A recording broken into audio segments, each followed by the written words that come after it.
Global happenings today. We communicate, we analyze global news. Stay tuned. Hello, beautiful people. Welcome back to Global Happenings Today YouTube channel. It all began with Obasan's bill in Lagos State, where he made mention of strongly protecting Lagos indigenes as against other Nigerians living in Lagos State. It was followed swiftly by the move by Sanwo-Olu. According to him, of the state government of Lagos State, said that the houses, the structures in Alaba International Market is actually in danger of being causing mayhem, and hence they're trying to demolish it to prevent it from causing more damages. Of course, Ohanes Ndibo, in a swift reply, have told Ndibos what to say, what to do.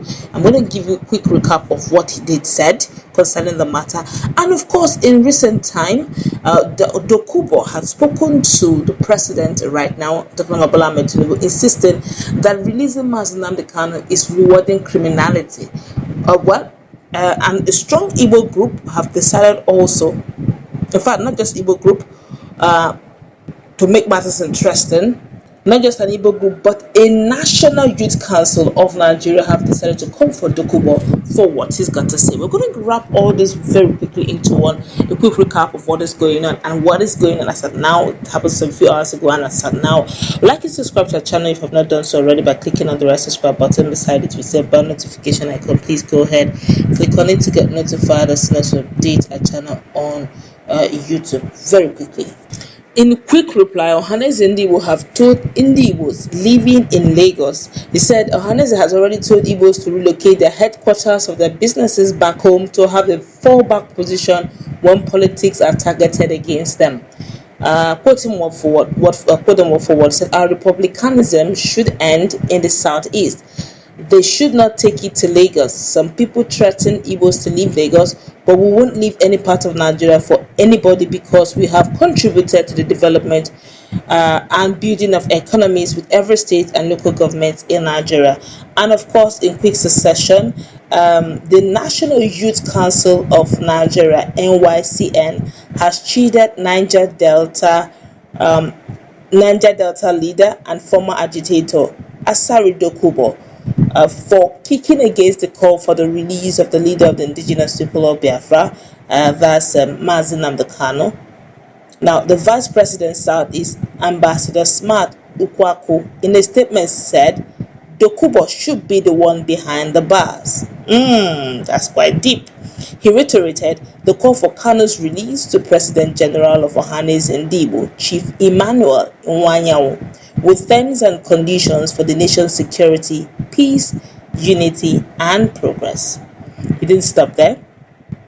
He also went further. He urged President Bola Tinubu and Nigerians to beware of cabal of evil forces that derive joy in destabilizing the unity of Nigeria, reassuring Tinubu of Ndibo's continued contributions to peace, security, unity, and progress of Nigeria.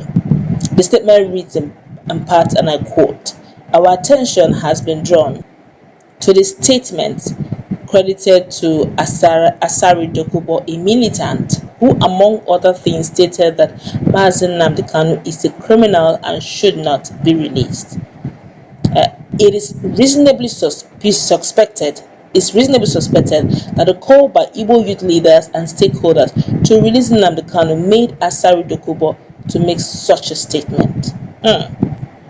We refer to the communique issued by Igbo youth leaders and stakeholders on the just concluded convention of Ohanes Ndibo Youth Wing worldwide, leaders with Igbo youth leaders and stakeholders, and advise as follows. Mazi Nnamdi Kanu should be released immediately to the President General of Ohanes Ndibo worldwide. I'm talking about Chief Emmanuel Iwanyawo, with terms and conditions for the security, peace, unity, and understanding and progress of Nigeria. We reassure President Bola Ahmed Tinubu and all Nigerians patriots that we, the Igbo of Nigeria, will do everything possible to ensure that Igbo continue to make their contributions for peace, security, understanding, unity, and progress of Nigeria. He now went further to say, beware of cabal of evil forces that derive joy in destabilizing the unity of Nigeria. Ndibo has passed through a lot in the past, and with the focus-driven leadership of our leader, Chief Emmanuel Iwanyanwu, and the collaboration of the youth leaders of Ali Igbo, we will never sit by the fence again and watch continuous move by some persons or groups to instigate us into activities that will stall the development and economic growth of Ali Igbo and the unity of our dear nation, Nigeria. Now, okay, but what is going on clearly shows that I feel it's just a matter of time that personal opinion now, I feel that the present president should Bola Ahmed Tinubu should please look into this very swiftly. If you ask me, they have been pleading, they've been begging. I think if you ask me, it's a case of stretching a hand of peace. If they can just release Mazi Nnamdi Kanu to them, okay, maybe they would Chief Wanyanwu said, with terms and conditions. Okay, and that terms and conditions, they should bring the leadership of Igbos together in that terms of condition. Look, peradventure, he's released, he does this again.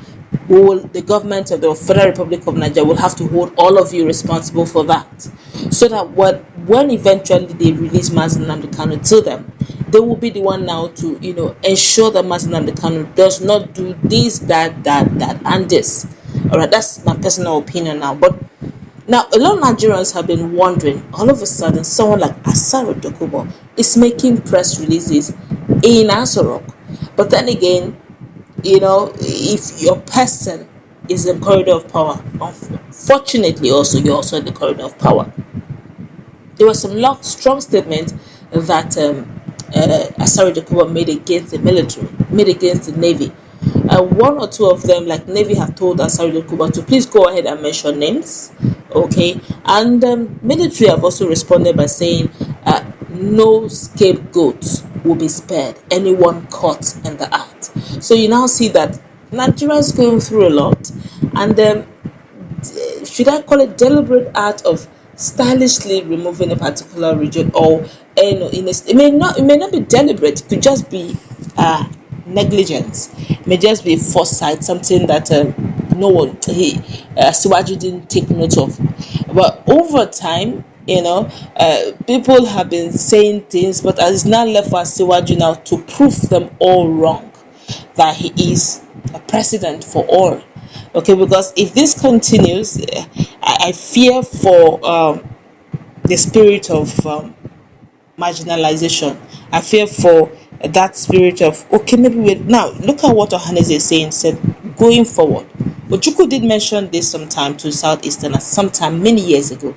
So when it came to Alaba International Market, that same Alaba trade fair, Idimota, Tejo Show, to just mention those places. This their electronic market, the one that even Tinkan Island, Apapa Wharf, all those places are majorly Igbos that have that area. Ladikbo, just go there. It's signature of an Igbo that is there. He's now saying, look, why not take your headquarters down to Southeast so that you can draw commerce to that side? Just commonsensical. Now we have the likes of Alex Oti, who have been in banking for a while, may likely have to make a turnaround so that every region will begin to feel the beat of development. That's what we're going to wrap it up. Let's put in our conversation.